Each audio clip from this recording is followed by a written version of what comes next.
What's up, everybody? Jay Leone back here again today with another video.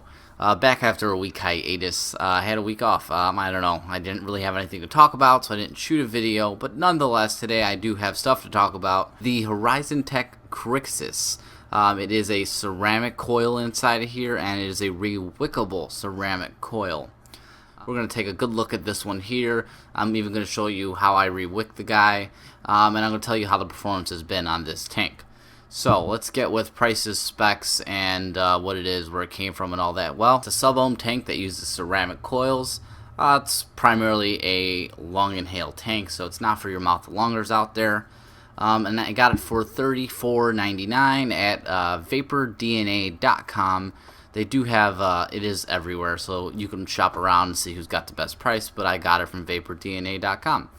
Quick specs, I'll read right off VaporDNA's website. It's a 22mm diameter tank, 4mm capacity, top fill system, rewickable ceramic coils. They're calling it RCC system, which is rewickable ceramic coil. The coils can go from 60 to 120 watts, and they're 0.3 ohm atomizers. It's a tungsten heating element with a ceramic composite core. They're claiming that they'll have increased durability and longevity. Rewickable cotton shell.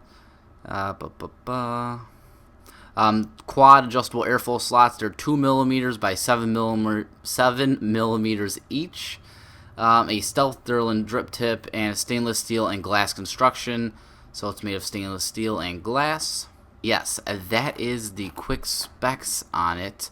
I can't find the coils on VaporDNA's website, but it looks like my Vapor Store has the individual ceramic coils for $11 per coil.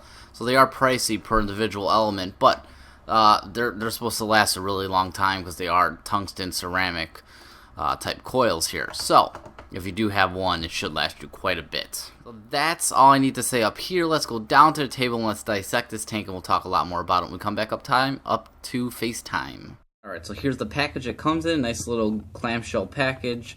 Horizon Tech Krixus rebuildable ceramic coil. It's not really rebuildable, it's rewickable. But anyways, nonetheless, slide that off. Open up our top. We do get a little instruction manual here that goes over how to fill it and how to rewick it and stuff like that. You get a little box of Japanese organic cotton. You get a spare coil right here. You get one pre-installed glass tank, spare Pyrex glass tank with spare O-rings and everything in there, and that's what you get in the package. So let's take a look at the tank. Here we go, up close with the Krixus tank. I did opt to get the black one. There is a stainless version also of it. You can see it says Krixus here on top and Horizon Tech here on the other side. It does have a removable 510 drip tip, which you could replace with any of your own if you choose to. There's the bore on that. It's got one beefy O-ring on it. And to fill this guy, basically all you do is unscrew the top here, and it's very easy to do. So unscrew this little section right there, which has an O-ring around it. And you just shoot your juice down either or side right there. Very simple. You do get a glass tank. Like I said, it is a glass tank. Your adjustable airflow is here on the base. You have 4 slots here that are fully adjustable.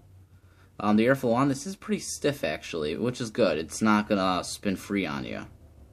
And it does have a stopper, so you can't, you can only go so much one way.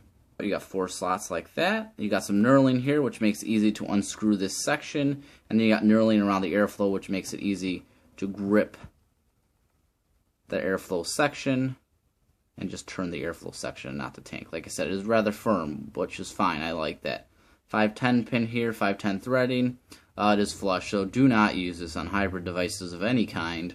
And the base unscrews like so.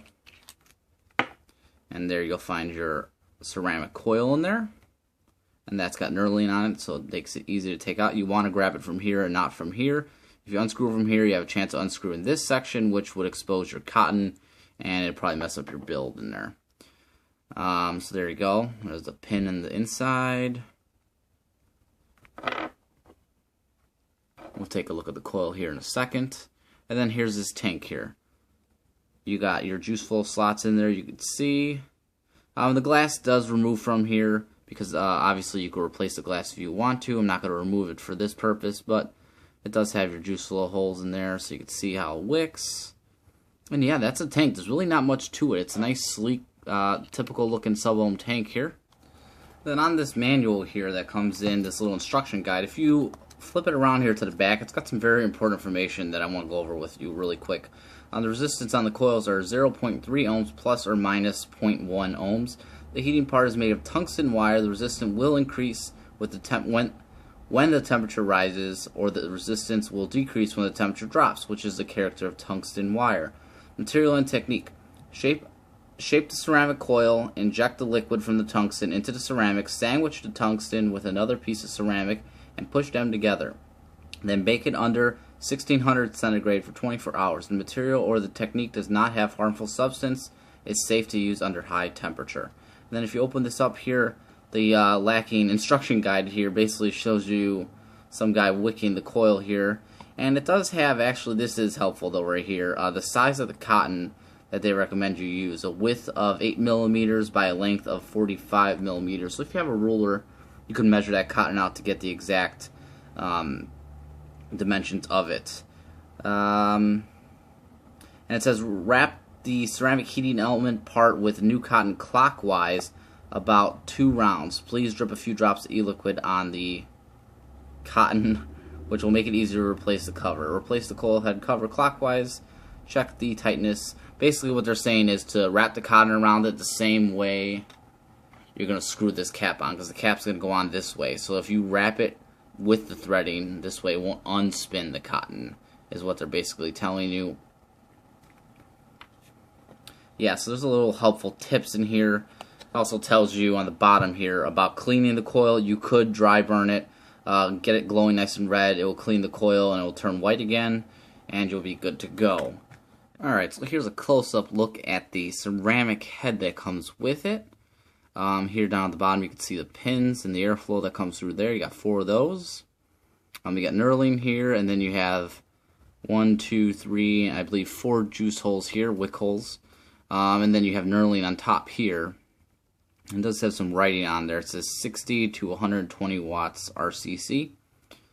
Nowhere on here does it state the resistance though. And then mine doesn't have cotton in it. Obviously, I'm going to re-wick it on camera to show you how to wick it. So I already took the cotton out.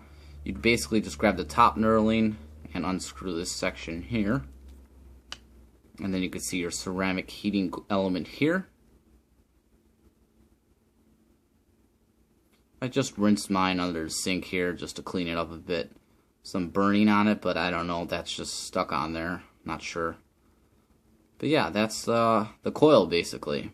And then inside this little thing that says Japanese organic cotton, you will have a couple of these pre-cut strips of cotton. And you can see this is very thin, very minimalistic, and very small piece of cotton. If you compare it to like a sheet of cotton, there you go. You can see that there. So I would save one of these, set it aside somewhere so you can basically just measure it up, check out the diameter and all that stuff. And you could always have the right size of cotton. So it's helpful that they do include these pieces that are inside that little box. For my rewick, I am just going to use one of these pieces provided since it is already done for me. We'll make it nice and easy. And then with the provided piece of cotton, this isn't very easy. And like it says in the instruction, we'll wrap a piece of this cotton clockwise around it. It says it should go around about 2 times. It's not super easy, I'll tell you that, guys. This is not. It's very fidgety. It's very much a pain in the ace.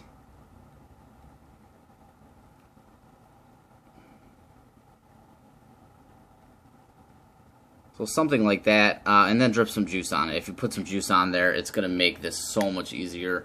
If you want to get that actual ceramic part a little wet before you even start wrapping so the cotton will stick to it, that's another good tip there I can give you. Basically just douse some cotton on there, hold this stuff down, keep it from flapping up.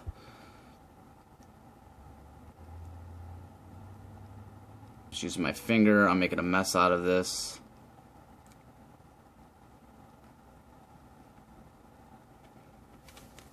You're going to have something like that. I mean, you can put more juice on it. So then you just screw it down. But like I said, just be careful because The first time I did this, it took me like a half hour. It really is a pain in the ass. And there you go. You could see, not the perfect wick for sure, but it does work, and it does work well.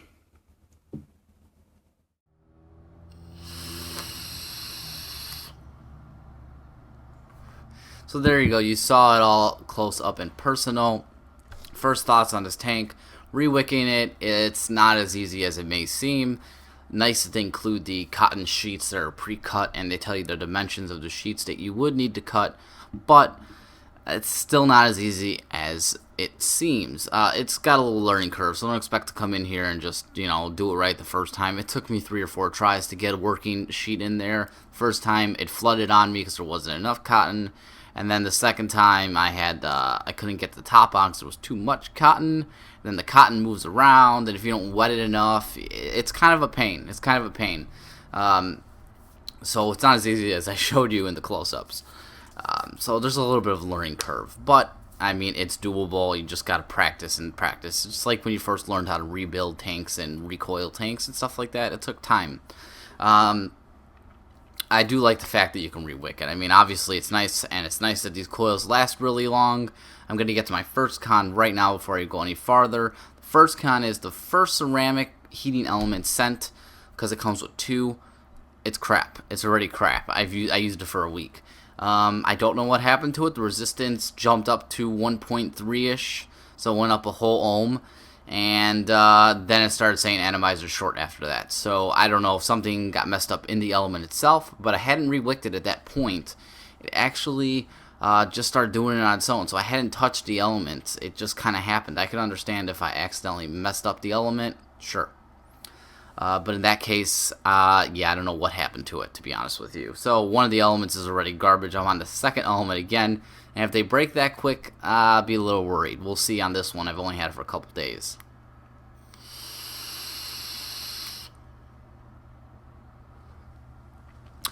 These tanks, the flavor actually is really, really good with the ceramic coil. I don't know if it's ceramic or tungsten. It's using tungsten, I believe, inside, and then it's coated with ceramic is what I'm understanding from what I read. The flavor is really clean. It's the cleanest I've had on a sub-ohm tank. I'm using Milkman, so I know what that tastes like. I really like this juice. It's never tasted better, hands down. I mean, unless it's in a dripper, obviously. But as far as sub-ohm tanks, it's never tasted better in a sub-ohm tank. I have it at 65 watts, and it still needs more power, so I'm going to bump it up to 70 here. I'm using the RX 200, by the way. I think this is a really nice looking setup, the black and the black.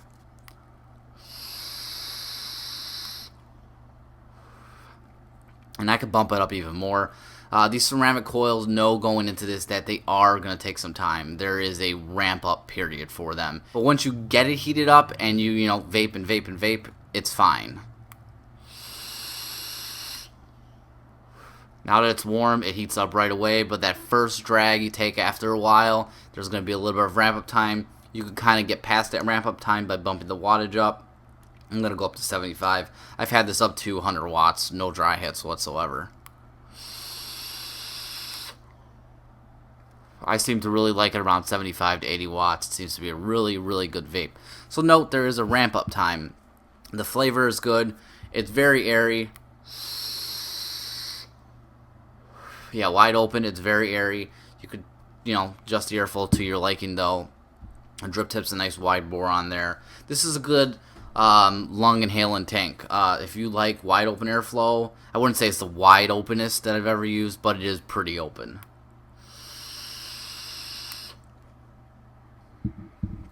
And the flavor is just really nice.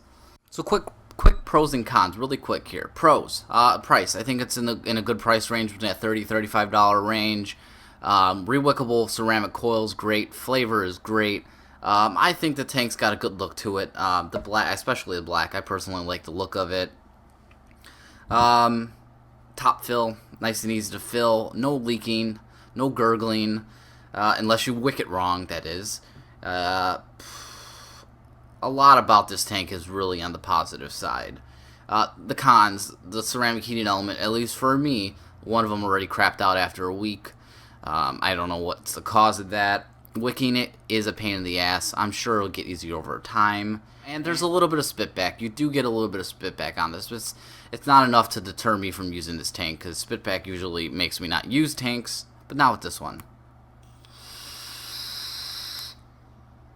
And I guess to some, another con will be the fact that it does take a little bit to ramp up and get hot, but you could remedy that with a high wattage. And I do not recommend this tank for somebody that's got a 40 watt device like an iStick, or anything basically under 60 watts. I would not recommend. You're going to need a minimum of 60 watts to get a good vape out of this. At 60 watts, to me, it's not satisfying. I need to go higher because the ramp up time is just ridiculously at 60 watts. So know that going in, you're going to need the power for this tank. It's a power hungry tank. Yeah, that's all the pros and cons with this. I really do like this tank, and I think it's just going to get better over time here with these ceramic coils. I think ceramic coils are the future. The fact that we don't have to keep buying coils. If one ceramic coil could last me 3 to 4 to 6 months, whatever, that would be great. I mean, that would save a lot of people money, and we just have to learn how to rewick them. So that's it. So again, this is the Horizon Tech Krixus ceramic coil tank. Highly recommended for me. If you're trying to get into the ceramic market and try out a ceramic tank, this will be a good one to start with. Definitely a solid recommendation from me. So I hope some of this information was helpful, guys. As always, I'll put links in the description, and I'll put a subscription link down here if you'd like to subscribe to my channel. And until next time, live well and vape on.